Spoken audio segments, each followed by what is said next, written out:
o nosso tempo. Hoje nós temos o lado esquerdo que está mais cheio. Muitas vezes é este lado aqui que fica. Lado teu esquerdo, nosso direito. Tá, isso. Então, tá. Mas dessa vez estamos neste lado aqui, com mais. Gente, vamos começar. Deixa eu orar por nós. Vamos precisar de orações hoje. E aí começaremos. Vamos orar então. Senhor, quero te dar este tempo que a gente tem separado para ler Apocalipse e queremos a tua ajuda para não sentirmos que estamos afogando nos detalhes, nas visões de João. Nos ajude a enxergar e perceber as coisas mais importantes, enxergar melhor quem Jesus é, o lugar dele na história, a posição dele, entender melhor como ele governa sobre todas as coisas e o nosso lugar, nossa resposta perante tudo isso. Então, que o livro nos dá esperança, que ele esclareça algumas coisas para nós. Pedimos ajuda do teu Espírito enquanto fizermos isso. Em nome de Jesus, amém.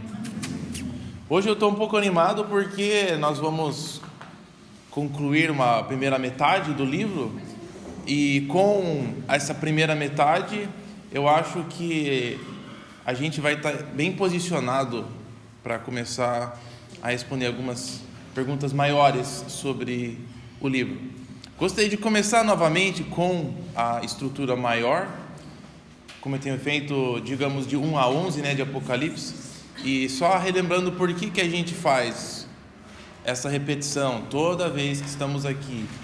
Uma é porque tem bastante coisa no livro, O livro de Apocalipse é cheio de símbolos e de imagens, e conforme você fica mais à vontade, mais familiarizado com as imagens, fica mais fácil de a gente entender o relacionamento entre elas, em vez de elas ficarem assim, Então, a gente vai repetindo, às vezes até uma sensação que é meio cansativo e repetitivo, mas é para você ficar assim, nossa, eu acho que eu sei o que está nos primeiros 11 capítulos, eu acho que eu conheço tudo que está lá, talvez eu não entendo nada, mas eu sei que no início lá tem algumas cartas, no final tem 2 testemunhas, uma visão e uma 7ª trombeta. Se você consegue começar a sentir que como um mapa você está mais acostumado com o layout das coisas, isso é um grande progresso. Esse é um dos objetivos primários de todo o nosso tempo. A outra razão que é bom é que a gente precisa de tempo para mastigar as imagens. E 3 meses que a gente já dedicou, ou quase 4 meses, é um ótimo tempo. E acho que nós vamos usar mais uns 3 meses para a segunda metade do livro. E conforme a gente vai entendendo melhor o maior, as partes menores vão se encaixando, eu acho. Ou, pelo menos, a gente limita o sentido de algumas imagens. Ajuda a gente a não ficar muito louco. Então, eu procurei, com a ajuda da minha tia, alguma ilustração dessa ideia. Alguém já viu essa imagem aqui atrás uma vez? Acho que o Ion falou que é uma pintura do Picasso, você que mencionou. Não digo que se tivesse escrito Picasso aí embaixo, estaria valendo alguns milhões de dólares. Pois é. Então, procurei alguma coisa para ilustrar esse conceito de conforme. Eu já vi. Oi? Sumiu? Já vi lá em casa. É o Satanás está impedindo. Lá em casa tem essa crista. Oi? Vai voltar. Eu vou ter aquilo. E agora só tem uma crista dele, olha lá. É o da lá em casa. Voltou. Cheio de carrapato, o que mais que tem, Não, ali é... Então, esse videozinho é interessante porque eu acho que Nosso foco hoje é Apocalipse 11, é 1 a 11, Mas 11 eu vou usar como o macro de 1 a 11 e, de certa forma, de 1 a 22. Então, os objetivos hoje vai ser no macro, e aí os detalhes que a gente conseguir no tempo que a gente tem. Mas se você fosse que adivinhar o que é isso aqui, o que você diria? Você sabe o que é, Serginho? Eu já falei que a crista de galo, parece uma crista de galo.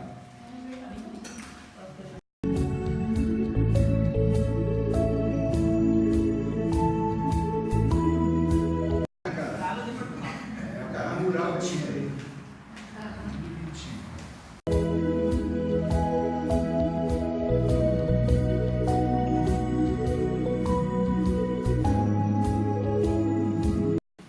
E agora, você diria que isso aqui é o que nós estamos olhando?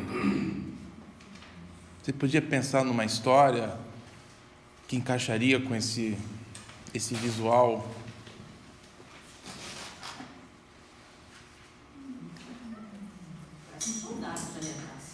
Soldados? Talvez numa pausa no meio de uma guerra, eles...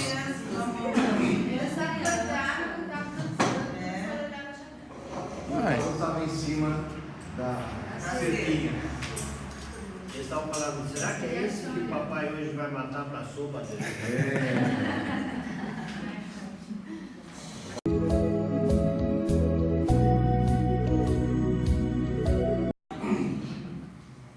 Ajudou?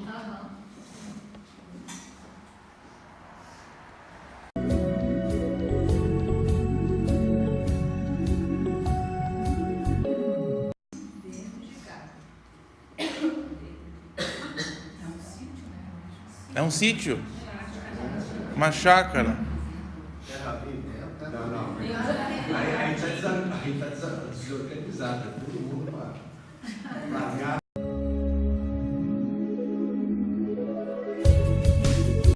Na hora do lanche lá. Olha lá. Nossa. O Serginho fazendo drift.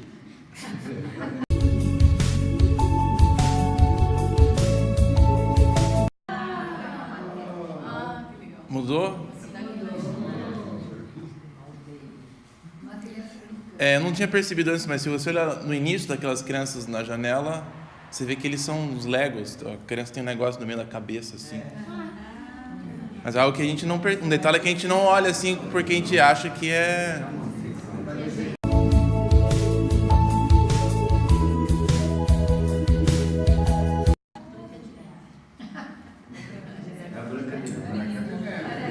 Esses brinquedinhos só tem um.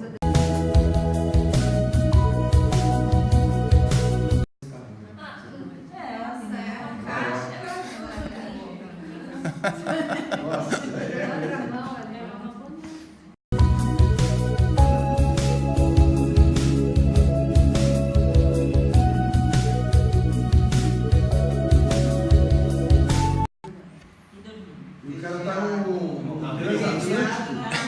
O cara tá num navio, bicho. O cara é médico.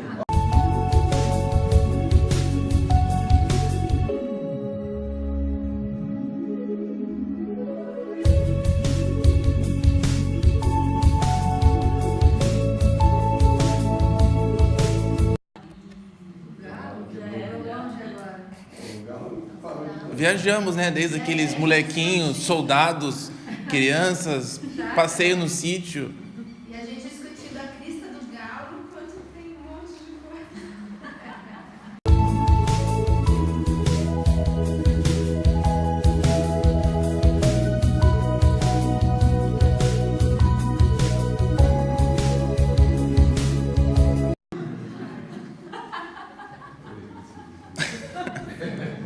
Vamos até o fim desse vídeo? Vocês querem saber qual que é? Vamos continuar aí para o Apocalipse.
Tá bom.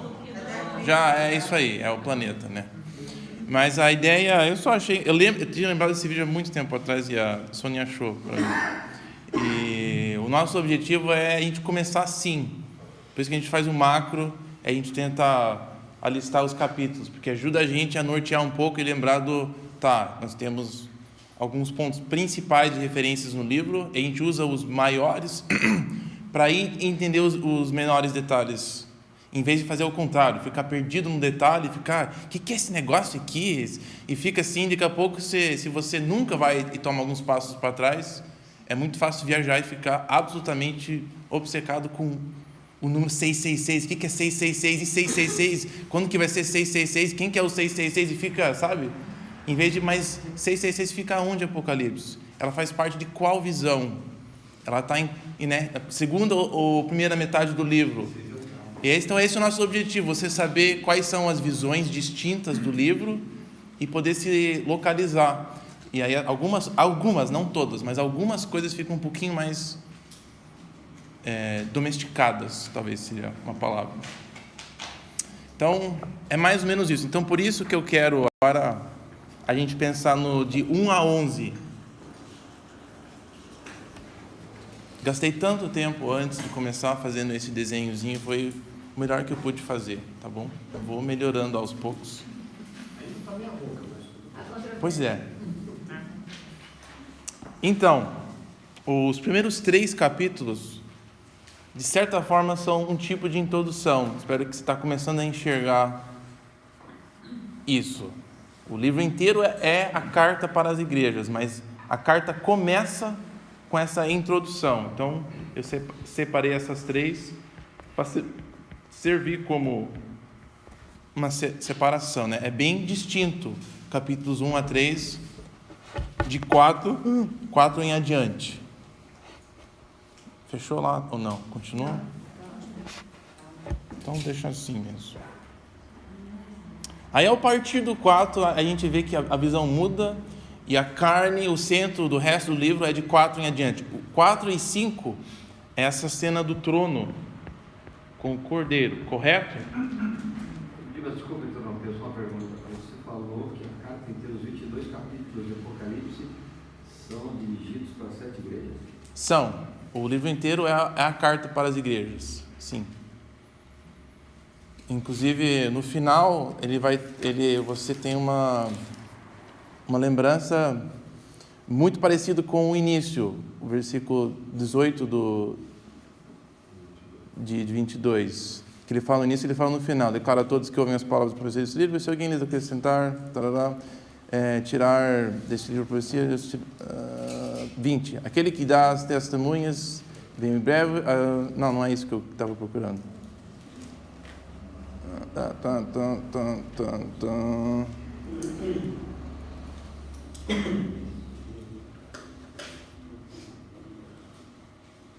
É o 7. Feliz é aquele que guarda as palavras da profecia deste livro.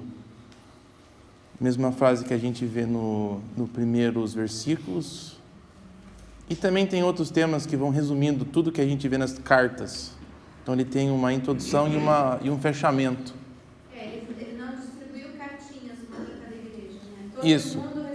Todo mundo recebeu esse negócio inteiro. Então nunca houve algum momento onde cada carta que a gente vê nos primeiros capítulos eram divididas, né? A carta fazia parte dessa carta toda. Então a carta começa com Deus falando individualmente com as igrejas. Isso em si é um dos pontos macros muito importantes. Tá, cena do trono no 4 e 5. Aí nós vemos de 6 a 7, o que nós temos de 6 a 7? Se você conseguir, sem olhar algumas notações suas. Nós temos os 7 selos. De 6 a 8, aproximadamente. E fizemos uma observação que nessa visão dos selos, ela tem uma estrutura, né, de divisão. Alguém lembra como é que fica? Como é que ficou a divisão da sequência? Você tem os primeiros 4 selos. Sim. Depois você tem A gente viu que os selos são Os primeiros 4 são uma unidade, são os 4 cavalos. Tem um intervalo. Ainda não. Aí nós temos 5 e 6, que parece que são bem distintos, né, dos primeiros 4, e de um a outro também. Aí nós temos uma pausa com alguma visão, e aí o 7º selo.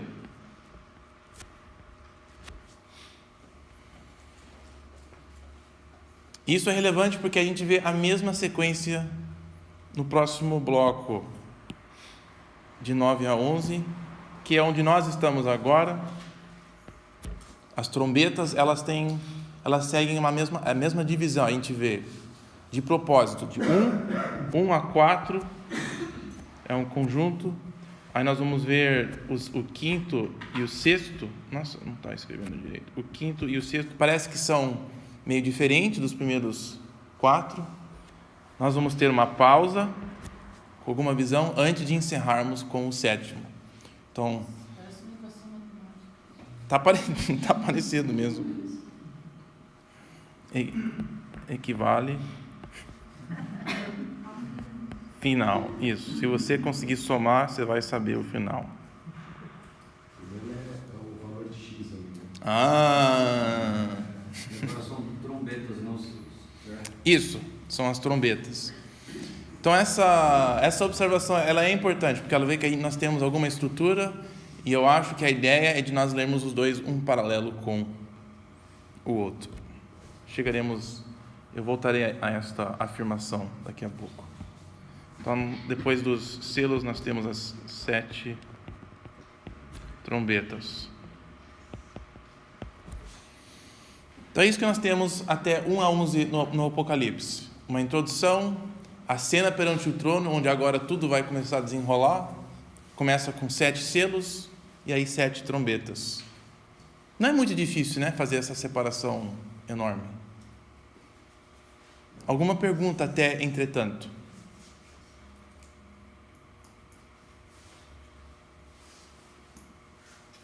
Só não é cronológico, né? Os selos não vêm necessariamente antes das trombetas e vice-versa, né? Isso, que nem o Padilha falou, fiz a observação, hoje nós vamos focar um pouco nisso, que a sequência que a gente vê no livro é do livro. Agora, as trombetas e os selos, eles não necessariamente, um é depois do outro, e nem as próprias trombetas não são necessariamente uma depois da outra. Uma pode resumir as outras, né? Elas são um conjunto, especialmente os primeiros 4 são um conjunto. Mas uma coisa que a gente viu é de que 1 a 7, você chega no 7º selo, a gente viu o dia da ira, o dia final da ira do Cordeiro. A 7ª trombeta, a chegada do final também, do julgamento. Então, cada um descreve a história, começando com a ressurreição e a chegada do Filho do Homem nos céus, com o seu julgamento final. Então, as duas são resumos ou descrições do tempo depois da cruz até o final da história. Então, se fôssemos colocar, né, aqui embaixo, numa linha de tempo cronológica, eu acho que não estaríamos, acho que muito longe, né, desse período de tempo inteiro aqui que a gente vê, começando com o primeiro selo até o 7º, elas são descrições desse período inteiro, né? Você chega no 7º selo e as nações estão, não aguento mais, me esconde aqui debaixo de uma pedra, ou eles estão pedindo que uma montanha caia sobre eles, porque eles não querem enfrentar Deus. Então, uma descrição do julgamento final, onde as pessoas estão claramente vendo que Deus está bem próximo e vai acertar as contas, mas mesmo assim eles não querem se acertarem com Deus, eles preferem morrer. Semelhantemente, na 7ª trombeta, nós vamos ver algo parecido. Eu espero chegar lá hoje. O que eu queria é só primeiro fazer essa observação do macro, que a trombeta segue o mesmo trajetório de descrever coisas que o Cordeiro lança sobre a terra, e aí o final é a 7ª trombeta, a descrição final do julgamento de Deus. E os dois têm descrições de coisas diferentes que vão acontecendo na terra. Os primeiros selos deixam muito claro que quem está por trás de eventos que nem fomes, desastres, guerras, conflitos, é o Cordeiro. Não tem nada que não vem do trono de comando dele.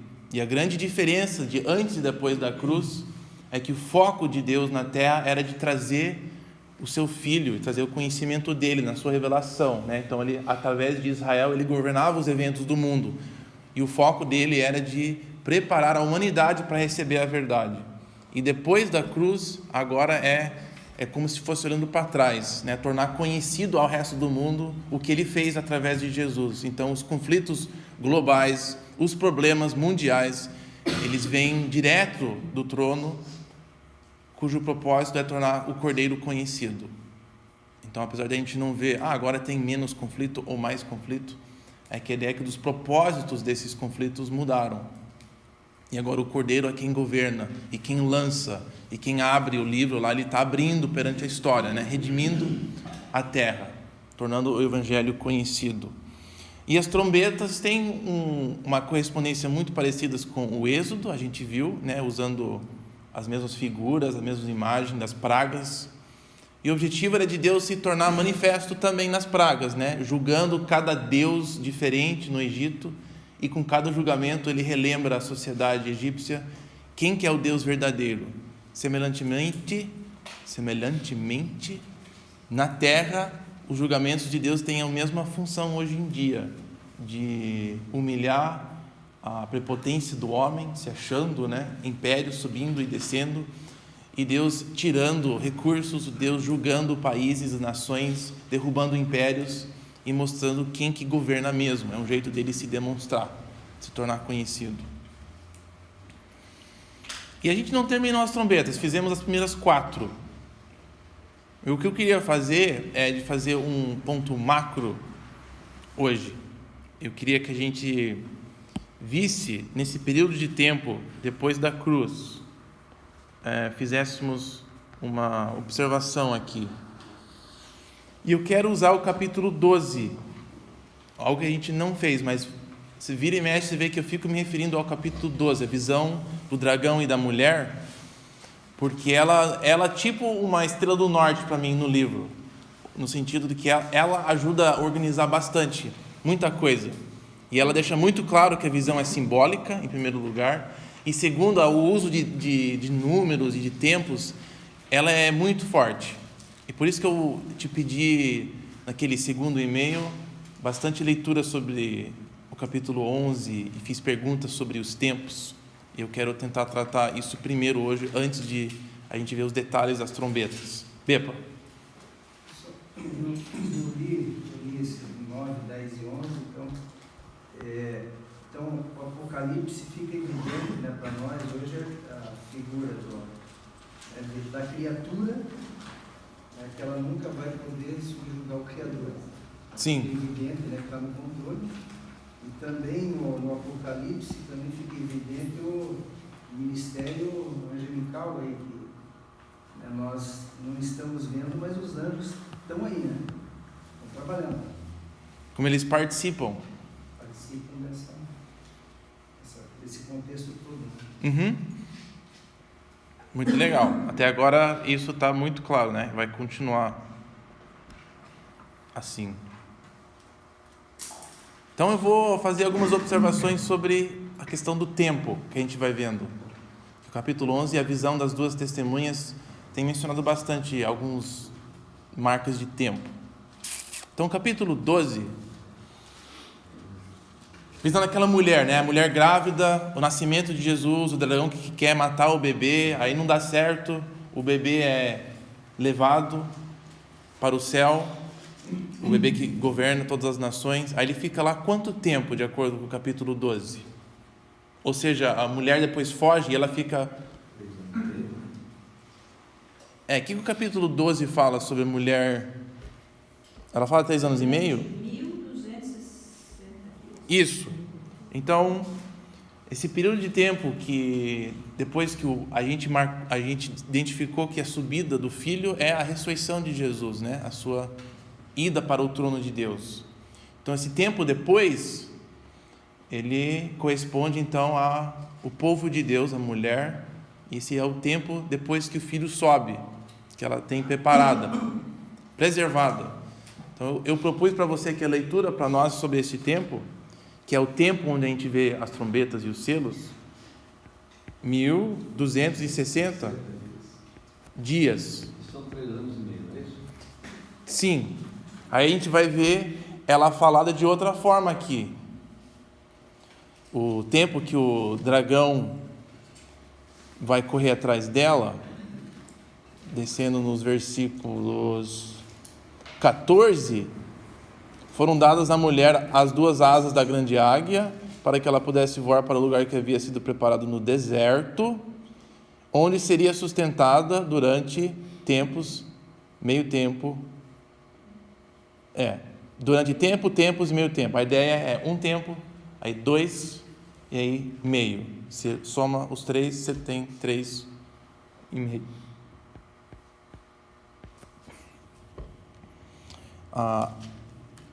O dragão, que aí, ou a besta que aí aparece, no capítulo 13 agora, versículo 5, pulando para o 13 sendo continuação, né, dessa visão. O dragão fica irado, ele tem esse 3,5, esse 3 anos e meio para correr atrás, e ele dá autoridade, versículo 5, para a besta que sai do mar, é dada autoridade para agir durante 42 meses. E esses 3 são todos iguais, 3 anos e meio. Então, o que eu proponho para você é que essa descrição de tempo, ela é equivalente a essa era, a era depois da ressurreição e até o final. É um tempo limitado, específico. E uma pergunta é: por que esse 3,5? Parte do e-mail, eu dei algumas referências que eu achei que tem um pouco de lógica por trás disso. Esse 3,5, ele tem várias, assim, coisas que correspondem. 3,5. A gente vai ver que 3,5 é o tempo que Elias profetizou uma seca. O período de julgamento dele foi muito chato, mas é repetido várias vezes em 1 Reis. Então, esse 3,5, ele tem uma correspondência com Elias. Mas nesse caso, Elias foram 3 anos e meio específicos, literais. Sim. Só que não é o nosso caso. Eu não acho que é. Quando você não complica bastante essa visão, mas só queria ver o poder desse número. Tem várias coisas assim. Elias, esse ministério profético, não é por acaso que nós vamos ver em capítulo 11 que os profetas, as 2 testemunhas, profetizaram por 3,5, 42 meses. Então acho que tem um fundo, uma precedência, que nem todos os outros símbolos que a gente vê em Apocalipse, todos eles têm um precedente, é de algum lugar no Antigo Testamento. Quase nenhuma coisa que a gente vê ali é uma coisa nova que nunca foi exposta antes. Ela vem das imagens que os profetas usam, imagens recicladas, né? Que nem aquela imagem do sol escurecer e a lua se tornar sangue. A gente viu que a Bíblia usou isso para se referir a 2 eventos no passado de Israel já. E não eram descrições literais, mas de políticos, descrições de mudanças políticas, de impérios surgindo, nascendo, derrubado e etc. Serginho, você estava com sua mão. Os que defendem a ideia que você trouxe isso, de que 3 anos e meio também divide a questão da cruz, né, para trás, como se fosse um período de tempo atrás, e você tem um novo período de tempo aqui, a partir de Jesus, né, igual. Não cabe muito, mas estou falando, alguns defendem essa ideia, não é isso? Tem. Eu vou evitar de falar muito sobre várias outras linhas de interpretação que são muito distintas do qual a gente está seguindo, porque isso aqui já é complicado sozinho, né? Então a gente poderia em outra hora, porque aí você tem que parar e falar, olha, então tem isso, aí tem essa outra inteira forma, aí seria outra. Queria que você entendesse pelo menos a lógica dos 3,5 de acordo com o Antigo Testamento, de onde que vem, eu acho, esse símbolo não como descrição literária. Então, Elias, ele serve de um exemplo como pano de fundo. Nós temos outro exemplo de... Oi? Pergunta? Foi um comentário? Não, Elias está... Ezequiel já não mais. Vai ser em 1 Reis, esse da... Tá tudo, em algum lugar está naqueles versículos, Mas não deu mais aonde. Dos gafanhotos, da quinta trombeta. Desculpa, eu perdi a minha linha de pensamento. Outros exemplos. Não, eu sei, eu só perdi qual que era o próximo que eu ia colocar aqui. Nós temos Elias, de 3,5. Nossa, Dimas, o que está acontecendo com o seu cérebro? Jesus também, o ministério dele foi 13 anos e meio, né? Foi. Eu só não quero esquecer a minha sequência, mas tudo bem. Vamos listar todos, então, que eu vou ver que vou lembrando. Jesus, 3,5, a idade dele, começando com 30, terminando com 33, chegando na Páscoa, a primavera do terceiro. Nós temos uma coisa bem parecida, né, com 3,5. O Daniel,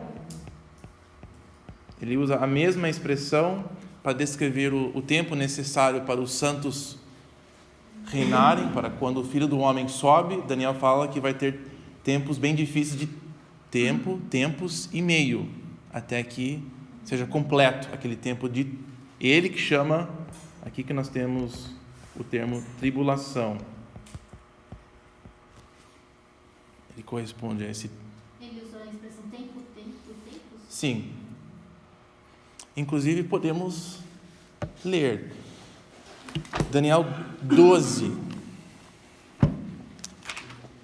Talvez este, eu acho que seja o mais forte, o mais influenciador no livro de Apocalipse.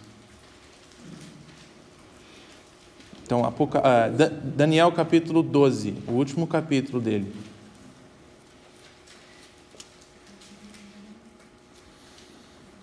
Naquela ocasião, Miguel, o grande príncipe que protege o seu povo. Não, dali não. Não. Tá, leia então de 1 a 4, Padilha. Naquela ocasião, Miguel, o grande príncipe que protege o seu povo, se levantará. Haverá um tempo de angústia, como nunca houve desde o início das nações até então. Eu quero só te pausar, desculpa, eu não me aguento fazer essas pausas. Mas lembrando que esse é um outro lugar onde nós temos expressões na Bíblia que às vezes é muito fácil levar ao pé da letra. Mas em várias vezes a Bíblia fala esse negócio de vai haver uma coisa que nunca houve antes. É uma expressão em hebraico. Essa pessoa foi um que nunca houve antes. Este rei foi o mais sábio, que nunca teve um rei mais sábio antes. Este rei foi tão mau, nunca houve um rei pior do que esse antes.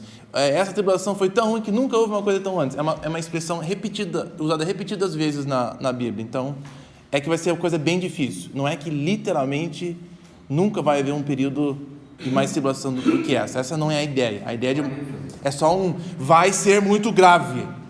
Essa é a ideia aqui.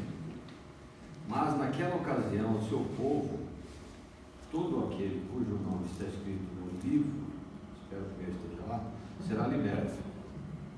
Multidões que dormem no pó da terra acordarão, uns para a vida eterna, outros para a vergonha, para o desprezo eterno. Então você vê claramente que ele está se referindo a um período de ressurreição que nós associamos com o julgamento final, né? E o que vai preceder esse tempo, um tempo de angústia, um tempo de tribulação. Vai, continua.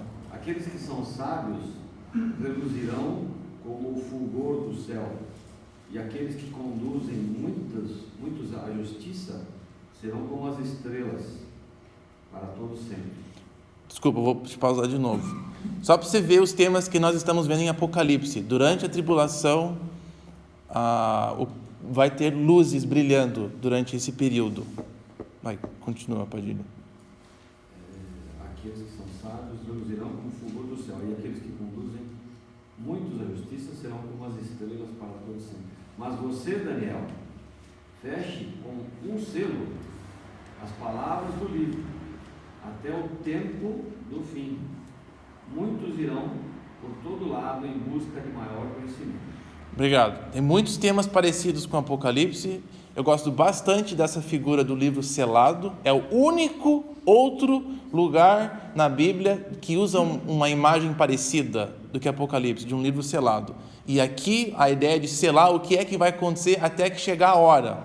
E aí quando ela for aberta, aí vai se tornar conhecido, é que a hora chega, né? Então é a realização dessas promessas de Deus, que eu acho que é exatamente isso a ideia dos capítulos 4 e 5 do Cena do Trono, que finalmente chegou alguém que vai realizar essas promessas feitas por muito tempo atrás por Deus.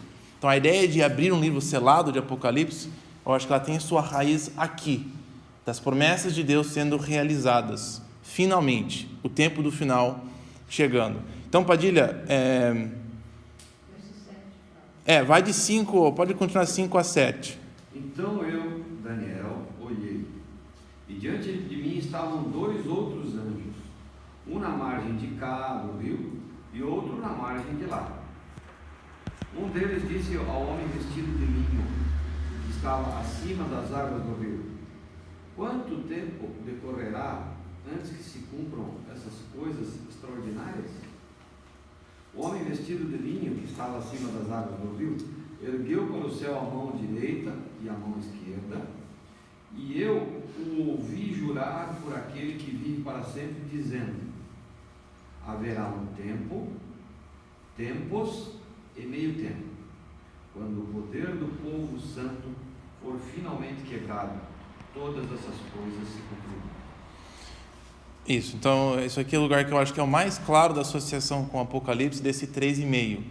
E por questões literárias, a gente vê ela como expressada em dias, meses, anos e tempos. Mas a ideia é que o período que precede o final é esse tempo de dificuldade que é descrito como 3,5. Eu acho que por que é descrito como 3,5? Porque é quando as luzes brilham, quando a palavra é proclamada, e ela é associada com o ministério de Elias, missões proféticas, né, de anunciar a palavra de Deus, que é acompanhado com julgamentos e juízos. Que Apocalipse diz que é o que o Cordeiro está fazendo. E a nossa parte é de sermos essas luzes que brilham, que apontam para a verdade durante esse período. Então, é a afirmação do livro de Apocalipse. Não, Miguel... Sim, nós temos alguns anjos que são dados nomes na Bíblia. Miguel é um deles. Oi? Miguel é arcanjo. O grande príncipe, eu não lembro se ele dá do título arcanjo em algum lugar. Eu não estou... Tem no título do... Peraí, se eu baixar já. O que significa quando o poder do povo santo tiver sido destruído? Essa expressão no final do versículo, o poder ou habilidade do povo santo for quebrado, tá na minha. Eu acho que aqui não tinha sentido, difícil de entender aqui, sozinho no livro de Daniel. Mas eu acho que com a progressão da revelação de Deus, a gente vê uma coisa bem parecida no livro de Apocalipse, que quando o povo de Deus ele é derrotado, ele é vitorioso. Acho que é uma coisa que não estava muito clara, como é que Deus vai ser vitorioso sobre as nações. Bom, Jesus mostra que na sua morte ele conquistou. Então foi através de uma coisa muito estranha, meio inesperado. Foi através da morte de Jesus que ele conquistou o grande inimigo. E será através da suposta morte dos fiéis, dos seguidores do Cordeiro, que eles conquistarão e dominarão, digamos, a terra. É um tipo de domínio bem diferente. Então eu acho que é isso daqui, é um tempo onde o povo de Deus ele está sobre essa guerra, essa luta. E lembra aquela pergunta que a gente viu no 5º selo, que os santos falam para Deus: até quando você vai deixar a gente desse jeito?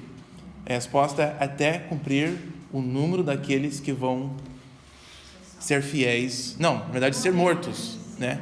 Ou a ideia é que eles vão anunciar o Evangelho até cumprir a minha mensagem. Eu acho que essa é a ideia aqui.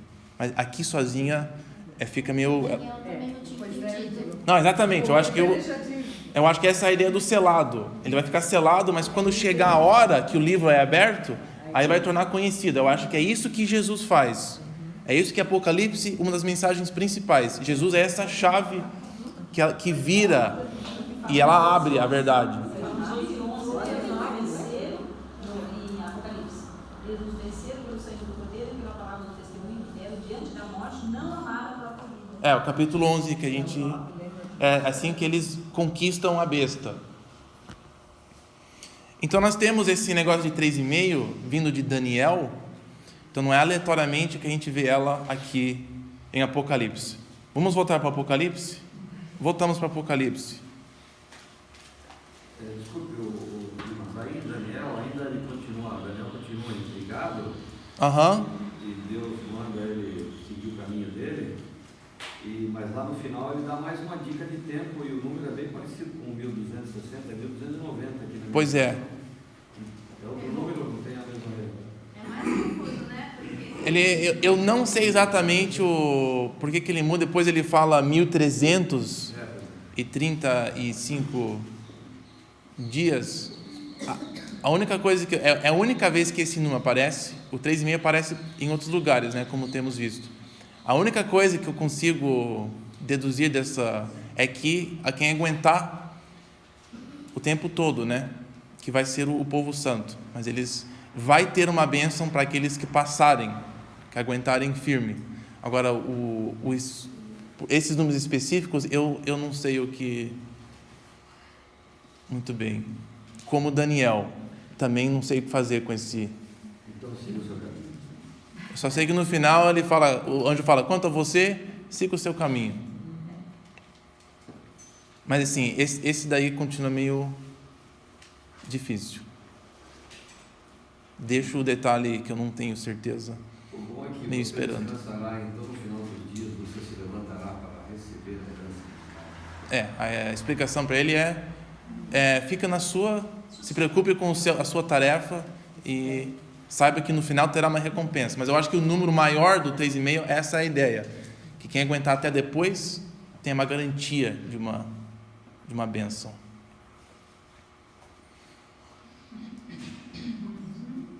Ok. Então, nos selos, trombetas que descrevem esse período de tempo, também temos essa marca de 3,5, que descrevem o período de tempo enquanto as trombetas e os selos estão ocorrendo na terra. É um tempo profético, no sentido de que é o tempo onde os profetas anunciam a verdade, onde Deus está realizando as suas promessas do seu reino, invadindo o mundo. Agora eu quero que você veja uma sequência nos selos e nas trombetas. Os dois têm uma sequência parecida. Isso vai ser importante para o livro inteiro. Todos eles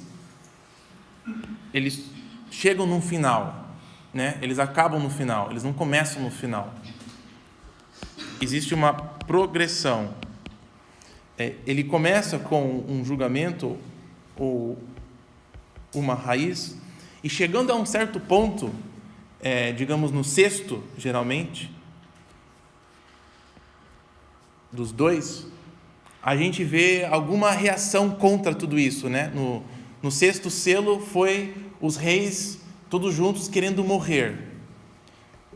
Na sexta trombeta, nós também temos algo parecido, onde Deus solta, foi o quê? Sol. Tá.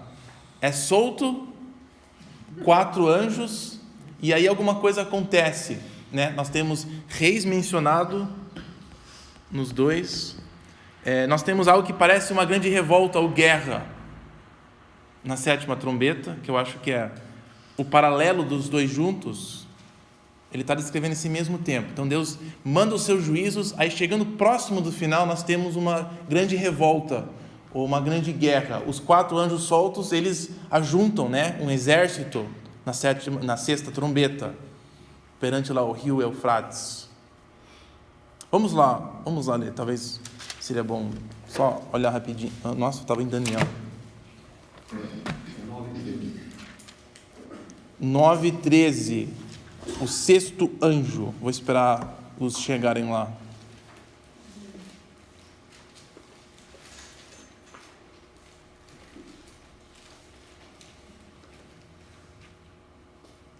Tá, 9:13. O sexto anjo tocou a sua trombeta e viu uma voz que vinha das pontas do altar de ouro que está diante de Deus. E ele disse ao sexto anjo que tinha trombeta: solte os 4 anjos que estão amarrados junto ao grande rio Eufrates. Quando os 4 anjos que estavam preparados para aquela hora, dia, mês e ano, foram soltos para matar 1/3 da humanidade. Então, o número dos cavaleiros que compunham os exércitos era 200 milhões. E eu ouvi o seu número. Óbvio, né? Eu ouvi o número. Tá, eu acho engraçado ele falar isso no final. Confirmação, e eu ouvi este número. Mas então você tem tipo que parece que é uma guerra, alguma coisa absurda, onde um monte de gente morre. Versículo 20, pulando, tipo, o resumo de tudo isso. O restante que não morreu por pragas e nem dessa... tudo isso, nem assim se arrependeu das obras das suas mãos, e não pararam de adorar os demônios, ídolos de ouro, prata, bronze, pedra, madeira, ídolos que não podem ver, nem ouvir, nem andar, nem se arrependeram dos seus assassinatos, feitiçarias, imoralidade sexual, e por último, roubos. Engraçado que ele deixa por último, da lista infernal que ele menciona, roubar é um sério, e roubar, interessante. Tá, mas enfim, nós temos, parece que é uma grande guerra, e mesmo assim o pessoal meio assim com Deus. Nós vamos ver isso também nas taças, essa sequência de chegando perto do final, alguma coisa é solta, e isso é a causa da grande luta. Sabe a Armagedon, que a gente fala tanto, que ocorre em 19? É a mesma sequência. Tem um período de tempo na Terra, e aí Deus solta ou deixa acontecer, e o resultado de Deus meio que abrir mão, tipo fazer assim, é que o pessoal briga. É tipo, fez crianças em casa, quando você deixa o sozinho, o resultado é uma guerra. E é parecido isso na que a gente vê aqui. Nós temos uma série de juízos de Deus, aí aproximando o final, ele meio que parece que solta o negócio. E aí eles se organizam e é uma grande luta, é uma guerra. Então esse padrão, ele se repete. Durante o período de 3,5, quando está se aproximando o final dos 3,5, há um conflito enorme, global. E esse padrão se repete na segunda metade do Apocalipse, no capítulo 19. Esse mesmo padrão acontece na visão do capítulo 20, onde Satanás é solto naquela visão. E quando ele é solto, o que acontece? Festa? Não. Quando ele é solto, o que acontece? Ele ajunta dos 4 cantos um exército, bem parecido com o que a gente vê na sexta trombeta. Uma coisa solta nos 4 e há uma grande guerra. Então a ideia em Apocalipse é que no final dos 3,5, Deus meio que fala: tá bom, você quer tudo isso? Então eu vou deixar você correr atrás do que você quer. Que nem ele tem feito com Israel. Ele segura por um tempo, aí ele fala: tá bom, então vai por esse caminho. Então os juízos, ele tem essa progressão. Deus, determinado tempo, ele está julgando, e aí chegando perto do final, ele deixa as pessoas. Entreguem elas. Uma relação boba, eu não sei se é boba, porque a Bíblia sempre nos ensina algo, ainda que estamos falando de escatologia. Eu vejo muitos pais lutando com filhos, alguns filhos até semi-adultos, e o pai insistindo com o filho: não. Eu não sei se eles não têm que aprender aí com o Apocalipse, solta um pouco seu filho então. Eles vão se destruir, os pais não querem isso. Eles não querem, mas às vezes Deus permite que o povo vai, então tá, experimenta aí o caminho já que você quer. É filho também. Então Deus também é criatura, é filho. Deus ama as criaturas. E os filhos também, às vezes, são legal, com alguns pais, E a decisão de tomar como Deus toma, tá bom. Então, vou deixar você um tempo aí para você experimentar o caminho amargo das drogas, ou sei lá, das baladas e tudo isso que você acha que é o máximo aí. Eu estou dizendo que não é, mas você acha que é, então vai lá, quebra a cara. Pois é, a gente tem na história de Israel essa história, né? A história de Israel que a gente tem na Bíblia serve a este propósito. O filho pródigo é o povo de Israel, né? Eu fui atrás de você, eu criei você, eu cuidei de você, você mamou aqui na minha casa, eu tirei tudo o que você precisava, aí você foi e negou e foi embora. É o exílio. E Deus falou, tá, então toma, o que você quer, toma a herança, vai. Aí Deus está lá, através da voz dos profetas, mas eu estou aqui, né? Então, Jesus chegando é neste contexto. Depois que vocês se rebelaram, vocês estavam afastados, eu fui atrás. E a chegada de Jesus, ele fala, mas é agora, nós temos um final nisso. Então, isso é o anúncio do Evangelho com Jesus, é essa, chegou o momento de você agora fazer essa escolha final. E então é por isso que Jesus chega e ele fala, agora nós temos a consequência, essa cidade não terá uma pedra que vai ficar aqui, mas os meus braços estão abertos, eu vim até aqui, né? A busca, a volta dele, a chegada dele. Então parece que nós temos na história Deus falando e mostrando várias vezes, através do povo de Israel, isso, né? E os braços continuam abertos agora, mas os julgamentos, todos eles meio que antecipam um dia que vai ter um final, não vai ser sempre, vai ficar enrolando, vai ficar, tá bom. Mais um pouquinho, parece que o Apocalipse fala todos esses julgamentos, especificamente o exílio e a destruição de Jerusalém, eram marcas para o resto da humanidade olhar. Olha como Deus tratou o seu povo e vê como ele foi paciente, misericordioso, continua estendendo a sua mão, mas aí teve um momento final, quando ele se revelou muito além do que precisava, né? Então o período de tempo agora é essa, mas para a humanidade. E o Evangelho sendo proclamado, o tempo que a gente tem ainda restante aqui na Terra, é com este propósito objetivo, de tornar conhecida a verdade, através dos profetas, que nós vamos ver que é o nosso papel, tornar a verdade conhecida, e para que quando Deus chegar àquele momento, ninguém tem alguma desculpa ou fala, não, você não avisou, você não falou. Mas não é do dilúvio, né? É bem parecido. 120 anos. E é por isso que a gente vê que mesmo depois dos julgamentos, dos juízos, de Deus se manifestando, aqueles que estavam vivos no final, o restante da humanidade, não, eu não quero isso. Então a ideia é que Deus, sim, Ele é paciente para que todo mundo tenha uma oportunidade de conhecer, saborear um pouco da verdade, e essa escolha seja uma deles mesmos. Tá. Então, essa sequência no livro é muito claro, no macro. Os juízos, chegando próximo do final, haverá Deus meio que, agora não dá mais, agora eu vou deixar as coisas rolarem para o seu final. Existe um final disso, de todas essas vezes que Deus deixou com a intenção de receber de volta, vai ter uma vez que Ele fala de uma de outra, tá. E eu queria que a gente visse isso no capítulo 11, a visão das duas testemunhas.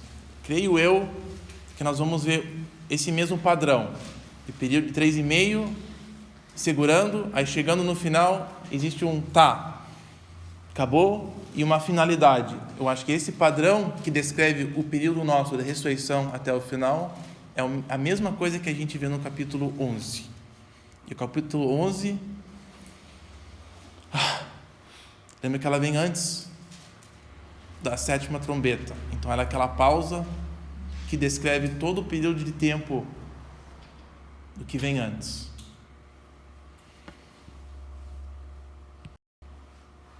Eu tenho o texto aqui que eu mandei e eu vou pular para o capítulo 11.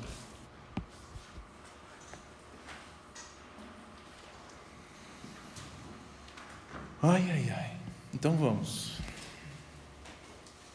Capítulo 11. Lembra que capítulo 11 é aquela pausa, né? Entre a 6ª e a 7ª. E a função dessa pausa é de dar uma explicação sobre o povo de Deus, que nem nos 7 selos. Aquela pausa, a função é de falar, mas espera aí, e o povo de Deus durante todo esse julgamento na terra? Eles são selados, né? A pausa nos 7 selos são isso. a pausa aqui entre a sexta e a sétima trombeta tem a mesma função. E os santos? E o povo de Deus? O que vai acontecer com eles? Ela é uma resposta, explicação. Eles serão protegidos por Deus. Então, nós temos o seguinte no capítulo 1. Tem muita coisa aqui. Desculpe se vai ficar meio confuso, mas é a vida. Tá, versículo 1. Aí deram-me um caniço semelhante a uma vara de medir. Uma vara de medir. E me disseram, vá e... Eu estou com medo de errar isso aqui. Meça.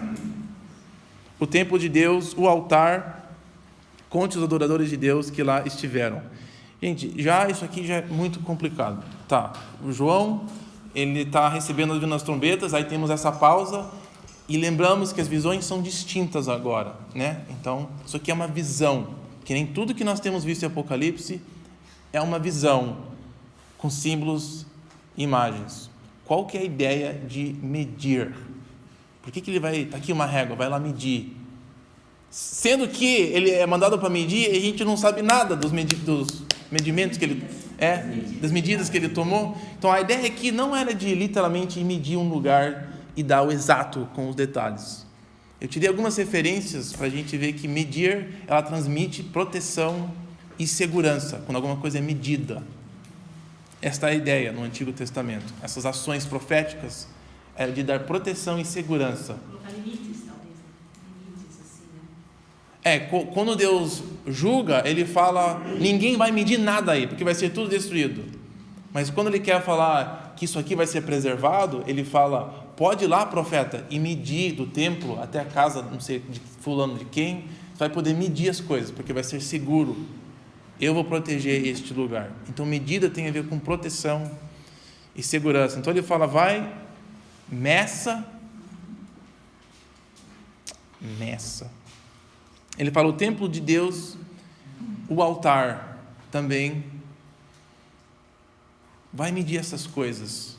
Então, o medir é proteção e segurança. O templo, aqui, que é a primeira vez que ela aparece, o templo, é meio complicado essa palavra templo, né? O que nós devemos entender de templo?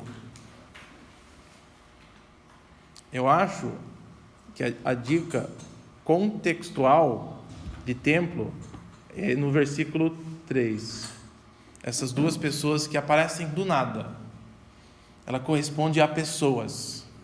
Eu acho que isso não é muito longe.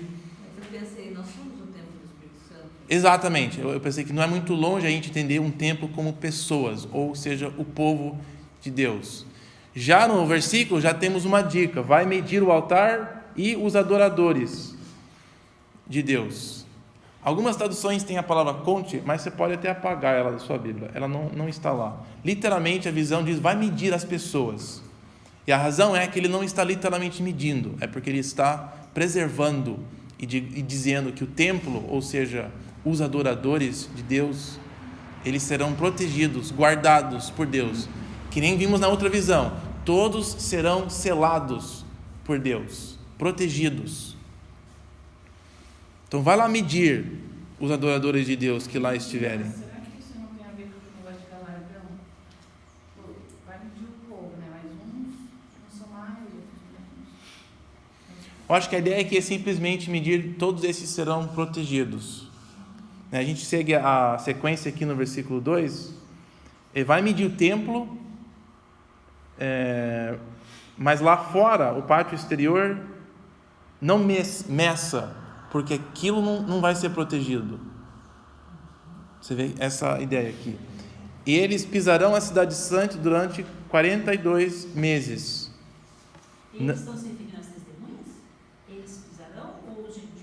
Os gentios, as nações. Então a ideia, nós temos o povo que corresponde a este templo, eles são preservados, mas alguma coisa por fora, exteriormente, é entregado ou dado para ser pisoteado, né? Durante um tempo de 42 meses. Eu acho que este tempo aqui é a chave. Quando nós identificamos o tempo no macro como o período de tempo que a igreja está exercendo a sua função, eu acho que, usando este sentido para trás, eu acho que o melhor sentido desses versículos aqui é dizer, durante esse período de tempo que Deus concedeu à igreja a trabalhar, ser uma luz, ela é protegida, mas ao mesmo tempo ela pode ser pisoteada, né? Que corresponde muito bem o que nós já temos visto em Apocalipse. O povo de Deus conquista através de ser conquistado. Apesar dela sofrer fisicamente, ela é protegida na sua testemunha.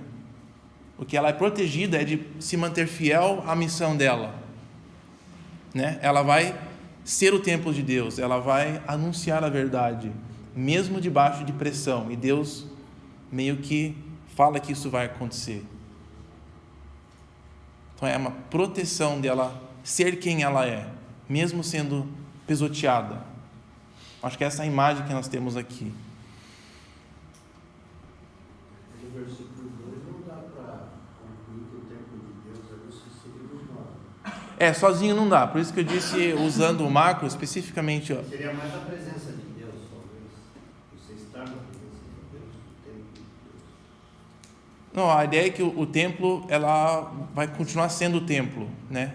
Ela vai ser o lugar onde Deus habita. Isso não vai ser removido. Que no versículo 3, a ideia é, os profetas, eles vão profetizar durante esse mesmo período. Ou seja, o povo de Deus vai anunciar a verdade. Isso, o inimigo nunca vai ter a habilidade de retirar a nossa voz. Por incrível que pareça, mesmo com o inimigo pisoteando por cima, nós vamos conquistar. Mas esse conquistar é tornar conhecido o Evangelho. Então não se refere a duas pessoas, a duas testemunhas específicas? Você acha que não? Não, eu acho que não. Eu acho que a gente tem aqui esse negócio das duas. Eu sei que é bastante símbolos e imagens, né? Mas seguindo essa noção de que nós estamos tratando com símbolos e imagens no restante do livro, e também no que segue, no capítulo 12, é melhor procurar um sentido simbólico, que nem nas datas dos 3,5. Eu acho que as duas testemunhas também têm uma... Em primeiro, o sentido simbólico seria que na lei de Deus você precisa de quantas testemunhas para receber uma acusação? 2, no mínimo. A ideia é que precisa de uma testemunha, né? Então, 2 tem a ver com essa noção de testemunhar, de ser legítimo, né? A testemunha verdadeira. Segundo, isso aqui é um pouquinho mais além, né, do texto bíblico, seria essas duas personalidades que resumem toda a palavra de Deus, sempre, Moisés e Elias, lei e profetas. Na transfiguração de Jesus, os dois representantes lá, Moisés e o sogro? Não, Moisés e Elias. Parece que tem essa precedência de duas pessoas que representam, né? Mas não pode ser Moisés e Elias? Então, ele explica a questão dos dois candelabros, tá bem fácil. Eu acho que é descrito por função, que de ser luzes. Aí nós temos várias coisas que a gente já viu em Apocalipse, que vai ser associado com o povo de Deus, o tempo, a função de ser um candelabro, uma luz, e na descrição do 11, nada vai impedir ela fazer o seu negócio até o finalzinho. Como que as duas testemunhas morrem no capítulo 11? Mas não pode estar relacionado também à libertação de Jesus, assim, em duplas, quando ele manda os seus discípulos saírem para testemunhar. Tem esse negócio de duas, né, de 2 em 2. Eu acho que a ideia de ser duas é que perante a lei ela torna... Tem confiabilidade. Qualquer contrato hoje que você assine, sempre tem 2 testemunhas. Então acho que 2 não é... Ela tem muito contexto de um sentido mais profundo do que literalmente precisa ter 2 pessoas profetizando. Que quando nós seguimos a interpretação um pouquinho mais literária, o resto do capítulo fica louco. Aí você vai ter que ter 2 pessoas que fogo está saindo das suas bocas, que estão colocando doenças em pessoas e que são impermeáveis a qualquer tipo de assalto, a qualquer tipo de ataque, são quase invencíveis. Eu acho que a nossa sequência tem sido buscar o sentido dos símbolos, né? Então, as duas testemunhas como símbolo, ela representa essa confirmação clara, legitimidade de Deus. E essa função de ser testemunha é o que a igreja faz no livro de Apocalipse. E o candelabro, de ser uma luz, de anunciar a palavra, é o chamado que o povo de Deus tem no Apocalipse. Então, apesar de ser meio confuso, e outra, ela está entre sexta e a sétima trombeta, cuja função é explicar e o povo de Deus. Essa função dessa pausa. Então, ela se encaixa melhor, eu acho, quando nós entendemos ela assim. O que ela faz no 4, 5 e 6? Elas estão profetizando, e ninguém pode impedir que elas profetizem. Mas a pergunta era, como é que ela acaba, como é que termina esse tempo? No 7, né? Que Ela está bem. vem do abismo. Você mata pela besta. A besta que vem do abismo é o que nós lemos no capítulo 13. Quem que recebe o direito de atacar os santos é aquela besta do capítulo 13, é essa mesma figura. Então ela é atacada no final por essa personagem cuja Deus dá autoridade. Essa besta é a mesma do capítulo 9, também do abismo. Possivelmente a gente vai ver que ela pode ser mesmo. Então o que eu acho que é parecido é que o período de tempo que essas duas pessoas estão trabalhando é o 3,5, né, que ela está trabalhando. E no final do 3,5, o inimigo tem um direito que ele não tinha antes. Isso é muito parecido com o macro que nós temos. O juízo de Deus, a proteção de Deus sobre os seus. Aí chegando perto do final, nós temos essa sequência. Deus abrindo mão e deixando, parece que o inimigo avançar mais do que ele estava antes. Sobre o povo dele. Sim, sobre as duas testemunhas. Fala, os seus cadáveres ficaram expostos na rua principal da cidade. Sim. Em Daniel tem também, né? Uma cena assim, né? Irá vencer o povo de Deus. Sim, na verdade ela descreve o que o inimigo fez. Ele entrou na cidade e colocou um porco lá no templo, né? Então Deus fala que isso já aconteceu e vai acontecer semelhantemente. Deus vai proteger o seu templo por um período de tempo. Aí chegando no finalzinho, ele vai dar uma autoridade mais bem curta para o inimigo parecer que ele venceu. Ou seja, a voz já deu, né? Ela vai falar e os últimos selos, trombetas, diz que o pessoal, mesmo depois de tudo, eles não vão querer se arrepender. Então vai chegar um momento onde a nossa voz não tem mais sua função. A voz da igreja. Mas no 13, versículo 13, finalmente eles dão glória a Deus do céu, né? Quando eles destroem um pouco as testemunhas, aí depois as testemunhas sobem ao céu, os inimigos vêm e dão glória a Deus do Pai. Dizem aqui, deram glória, mas eu não acho que isso implica que eles se convertem. A ideia é que eles reconhecem, que é o que Deus fala que todos vão fazer um dia, né? Vão reconhecer, mesmo sem querer. Todo o joelho vai dobrar. Jesus já tinha alertado isso lá em João 16, né? Eles vão matar vocês e ainda vão achar que estão fazendo isso para a glória de Deus. Sim, então nós temos uma sequência que diz que essas coisas vão acontecer pontualmente, mas chegando perto do final, isso vai mudar, vai ter uma finalidade em todas essas coisas. Não vai ser um ciclo que nunca se acaba.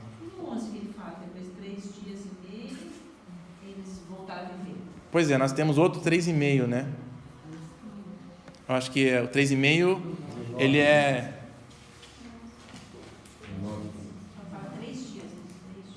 3 dias e meio. Ele é muito menor do que 3 anos e meio.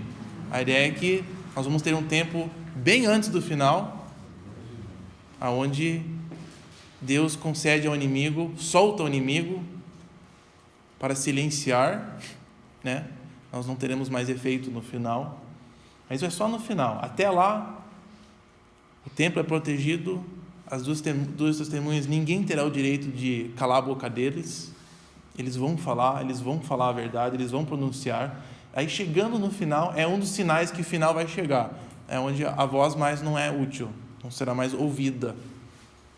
E o inimigo se organizará de uma forma que ele nunca mais fez, nunca tinha feito antes.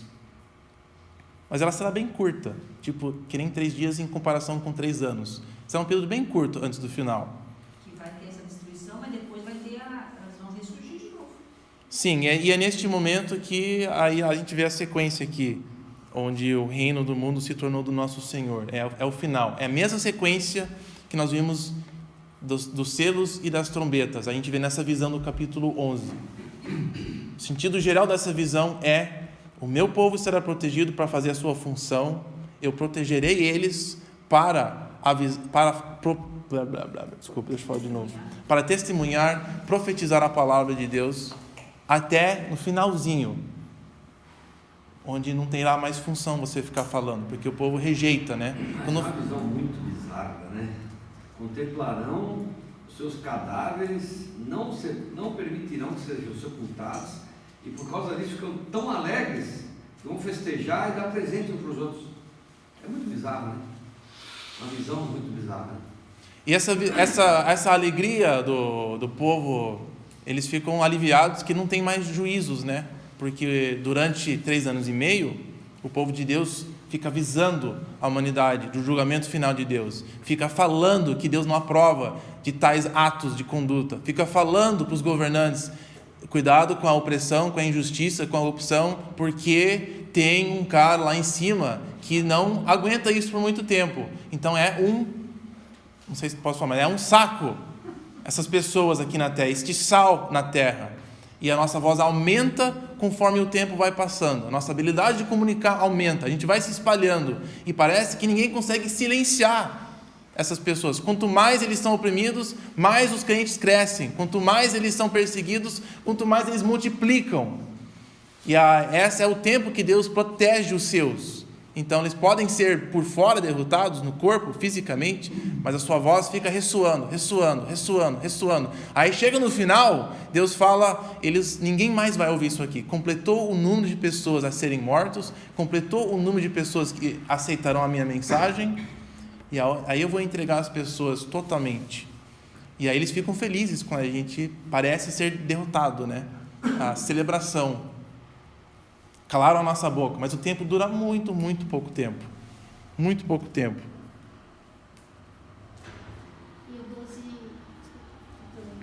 é um arrebatamento? Parece que é um momento, sim, da ressurreição, um momento, né, que aí cai a ficha para todo mundo que sobreviveu. O versículo que ele está falando é o 12, né? Eles ouviram a voz e subiram depois de um tempo. Mas antes de chegar lá, você viu que nós temos 2 cidades.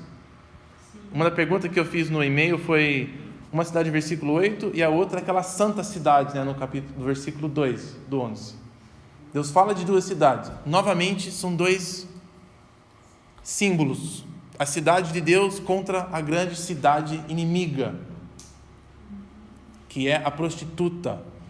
Deus protege e vai cuidar da santa cidade. Só que a outra cidade que é ruim, veja o versículo 8. Eu acho esse versículo muito interessante. Os seus cadáveres serão expostos na rua principal da grande cidade. Novamente, não acho que estamos tratando de uma rua e de uma cidade e nem de 2 cadáveres. Mas aonde que a igreja será derrotada? Não tem 2 cadáveres, seus cadáveres. Mas sim, mas é dos 2, eram as 2 testemunhas. Na visão, as 2 testemunhas profetizam por 3,5, e aí elas são mortas e os cadáveres são colocados na grande cidade.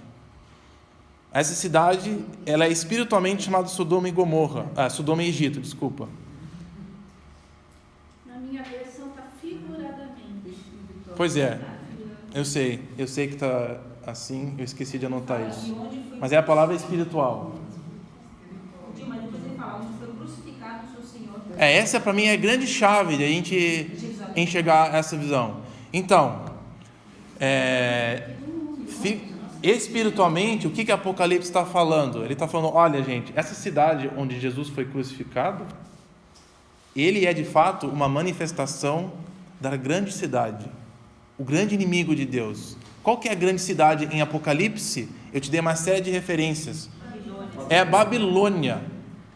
Quem que é a Babilônia? É uma grande prostituta. Quem que é ela? É aquela que está bêbada com o sangue de todos os seguidores de Deus, antes de Cristo até depois de Cristo. Então ela é um símbolo que representa o inimigo de Deus, né? E ela se manifestou de uma forma enorme. A gente falou como Babilônia se tornou paradigmático para todos os inimigos de Deus semana passada, né?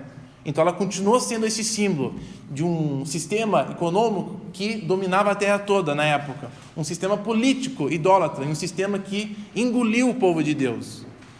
Então ele representou ela. Em Apocalipse nós estamos vendo que qualquer cidade que se levanta contra Deus é uma manifestação da Babilônia, e que ela vai sempre existir, mas ela vai durar esses 42 meses. Mas no final, em Apocalipse, capítulo 18, 19, Deus fala que no final, quando ele solta a besta, o que a besta faz? A besta destrói aquela mulher.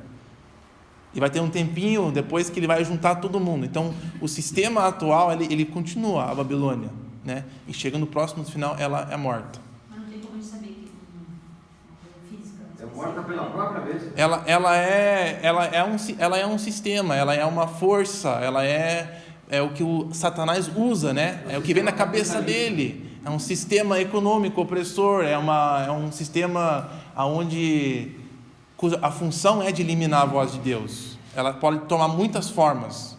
Ela tomou a forma de Herodes, do Império Romano, numa época.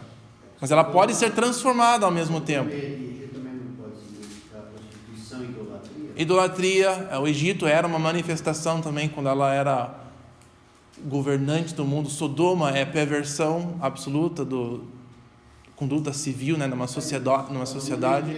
Então essas cidades, elas eram exemplos e manifestações dessa mulher prostituta. Nessa visão ela fala assim, olha, a cidade onde Jesus foi crucificado também se tornou uma. Então a cidade que era o povo de Deus, quando ele se rebelou contra Deus, se tornou parte do sistema. Jerusalém. Então lembra as cartas iniciais de Jesus ameaçando a igreja, falando, gente, vocês têm que ser os meus candelabros. Se vocês beberem o suco da prostituta, vocês vão se tornar um deles. Saem da prostituta e sejam as minhas luzes na terra, né? Sincretismo.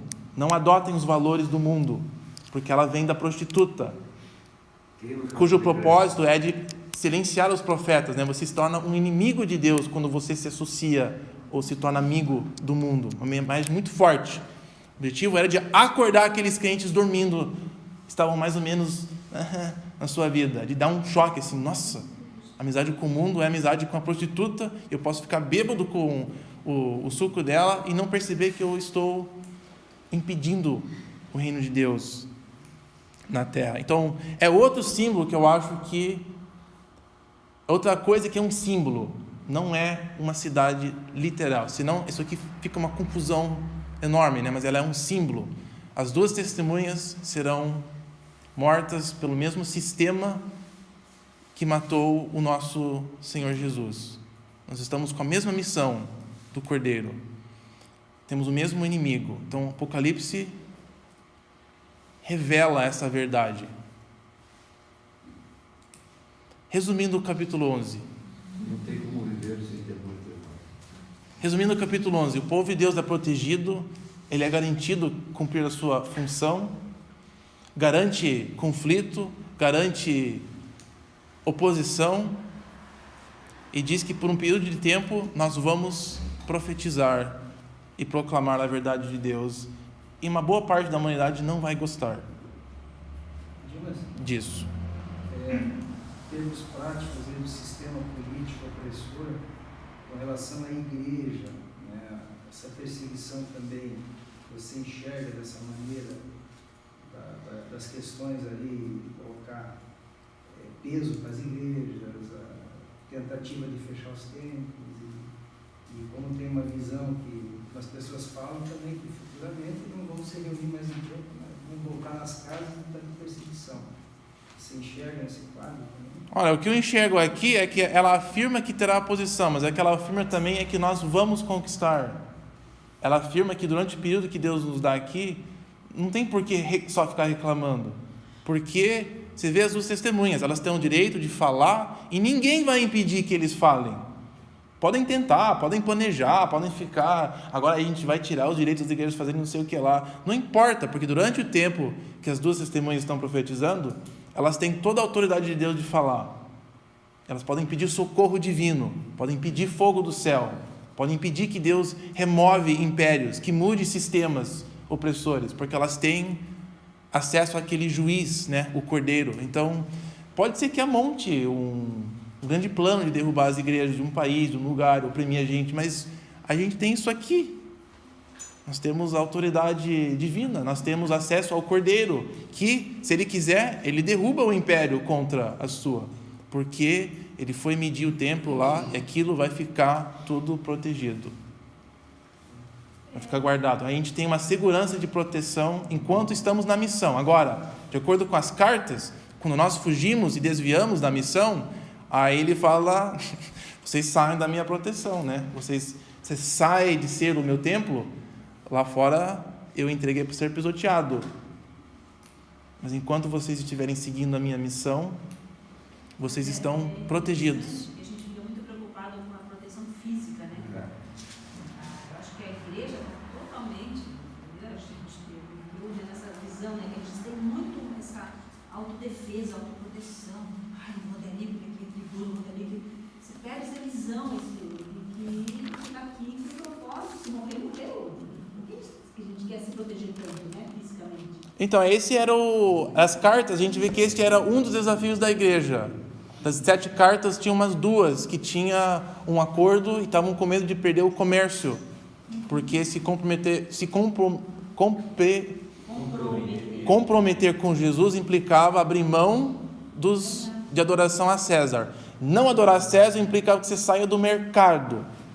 Não participar do mercado entra em questão, será que você não adora o César? Se você não adora o César, você não vai comer, não vai comprar carne, não vai vender nada. Inclusive, se você não, chegando mais no final do 1º século, você não adora o César, você podia ser morto, né? É uma ofensa capital, assim que fala.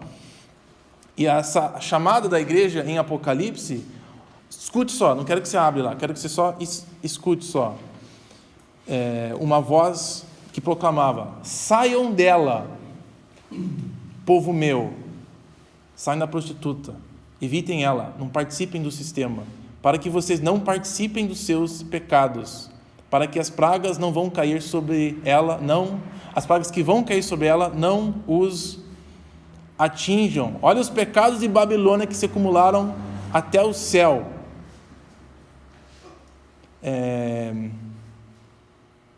Essa rainha aqui se sentava em luxo, conforto, economia.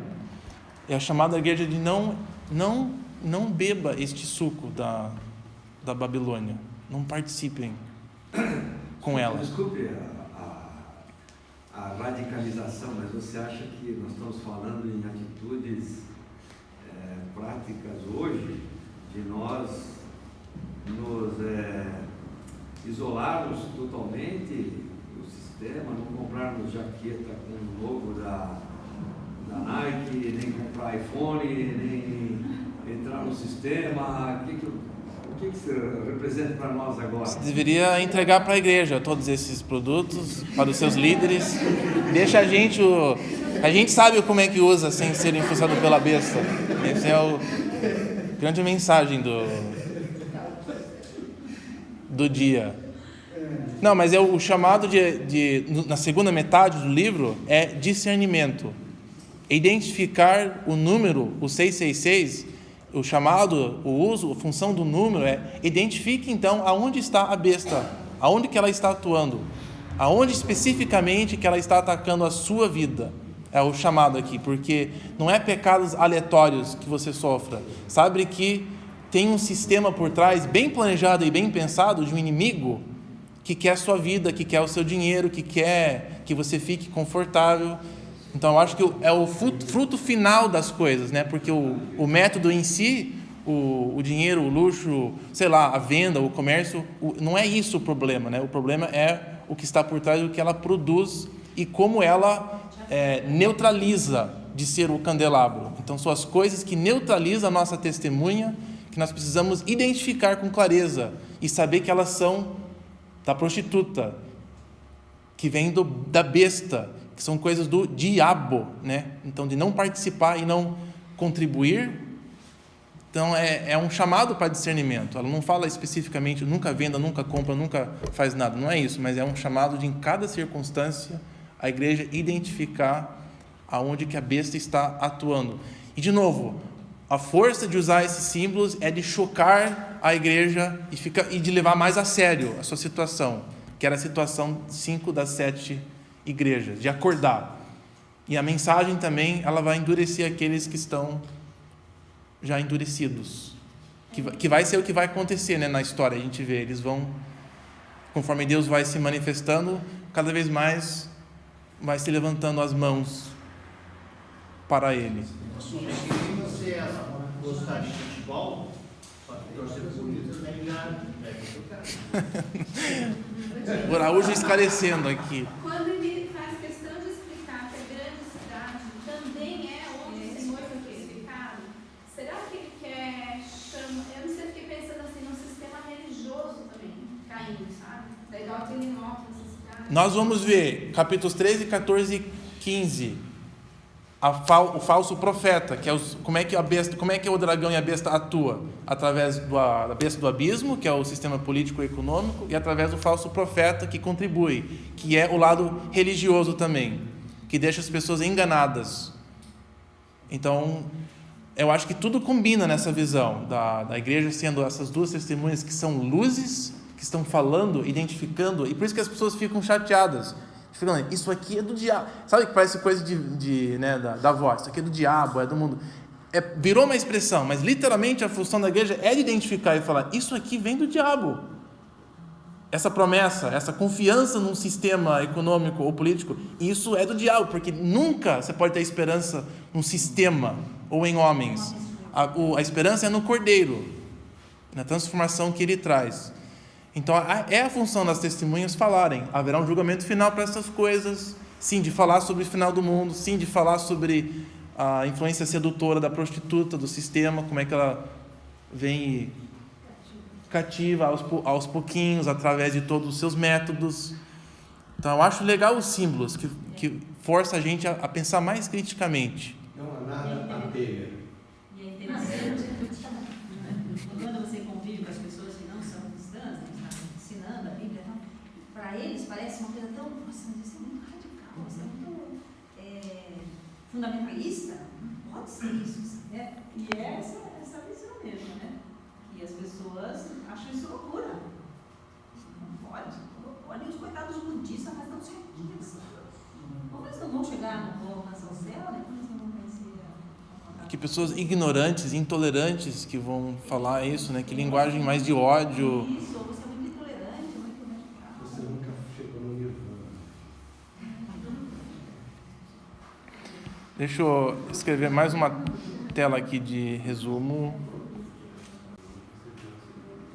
Como estamos vendo, não vamos chegar na quinta e sexta trombeta especificamente, mas elas encaixam dentro desse macro. Eu achei que fazer o 11 como um exemplo do macro seria bem produtivo para nós, bem útil, digamos. Então, o que a gente está vendo na história?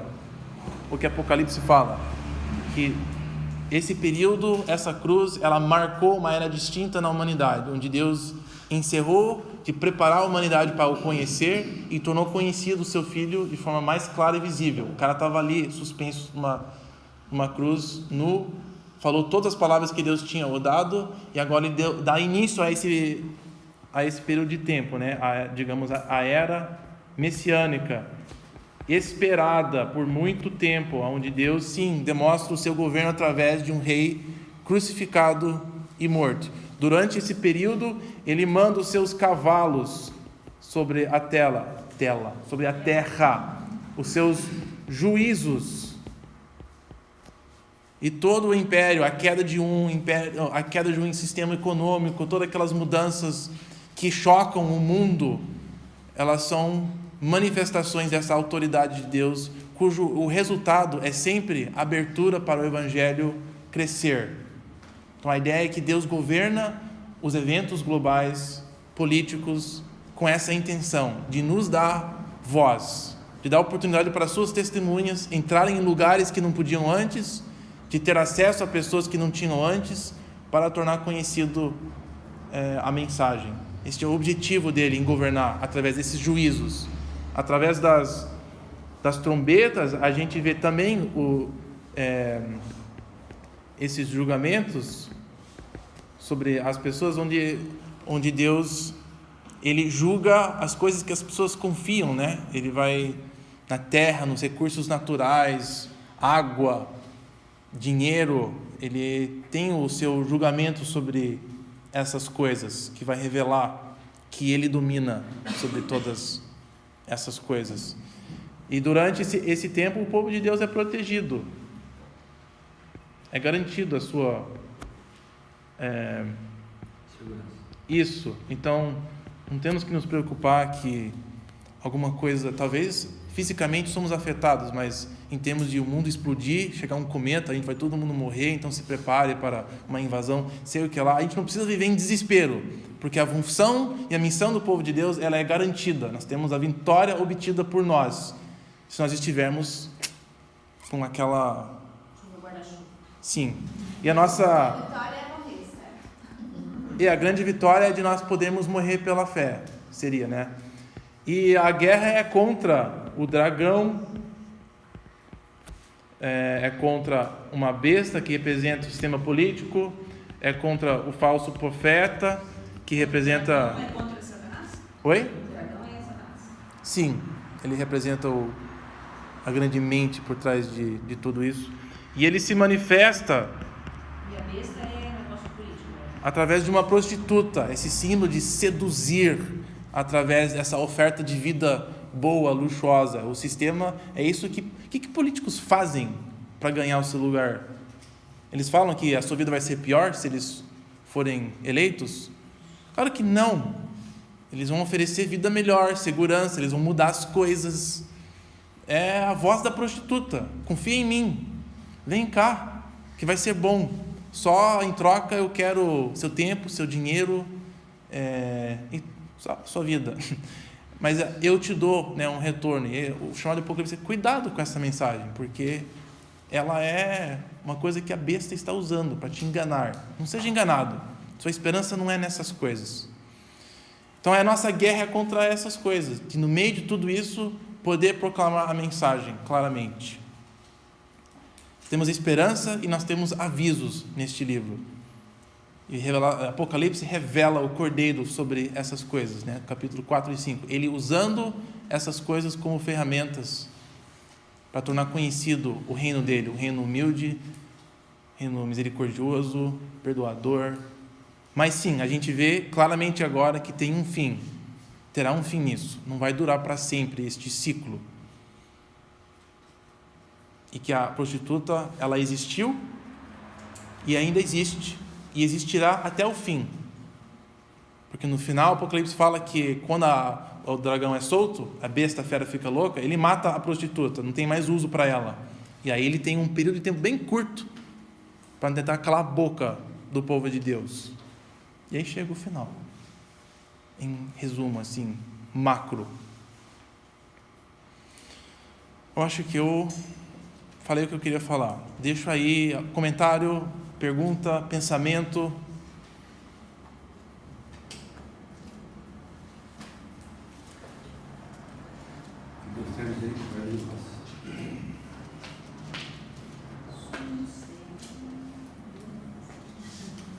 Quando o mar se revolta,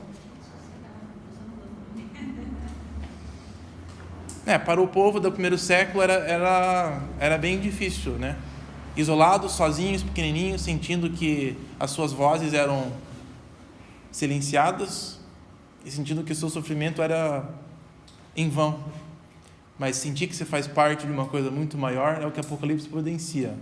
Um histórico, um cordeiro atualmente reinando e uma vitória garantida.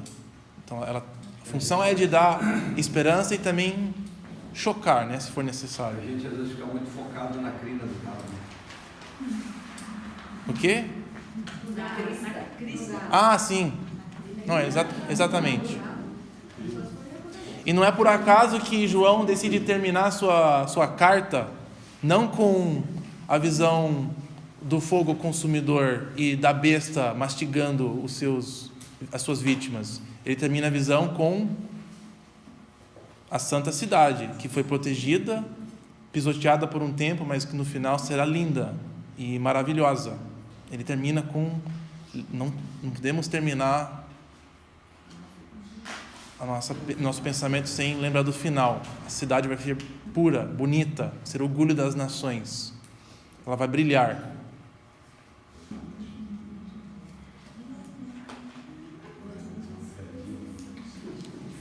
Não temos mais nada, eu vou orar para encerrar nosso tempo. Antes de eu orar, porque depois que ora a gente já dispersa, não teremos EBD semana que vem.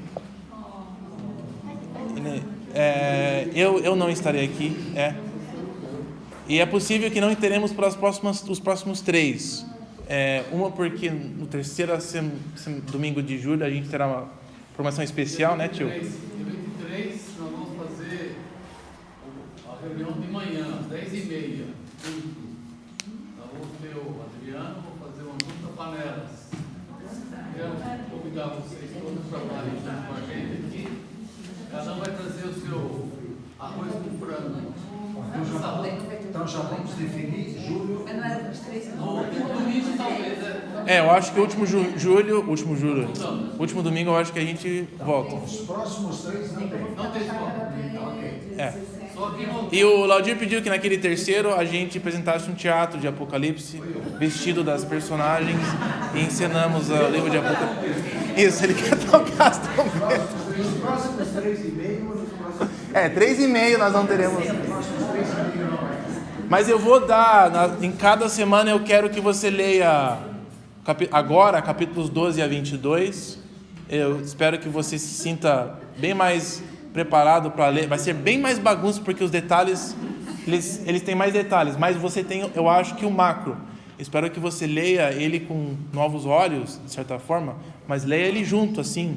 Não precisa entender os detalhes, só procure essa estrutura maior de 12 a 22, e eles não têm tantas visões distintas, porque de 12 a 16, eu vou escrever isso no e-mail, você tem a sequência do dragão atuando na Terra, então ele não é assim um monte de coisa que fica se repetindo. Então tem menos blocos, só que tem mais bagunça, né? Mais detalhes loucos. Só que eu espero que você tenha uma experiência diferente com a segunda metade de Apocalipse. E é isso, eu acho que a gente volta no final de julho. Não deixe para ler o Apocalipse só no final de julho, senão muito trabalho que você já fez, você vai começar, o que aconteceu Isso não é ideal de você perder de 1 a 11, nesse momento, que é fácil de fugir. Mas quando a gente terminar Apocalipse, você vai poder mapear o livro bem bonitinho. Aí a gente faz um teatro para a igreja. Tá bom, eu vou orar, a gente encerra oficialmente e não tem mais nenhum aviso, né, tio? Tem, mas eu não vou dar.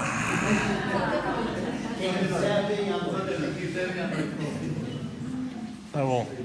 Senhor, obrigado pelas visões de Apocalipse, obrigado porque ela nos afirma que o Senhor sim está sobre nossa vida, o Senhor tem medido a nossa vida, sabe o nosso início, nosso tempo aqui na terra, sabe o nosso fim.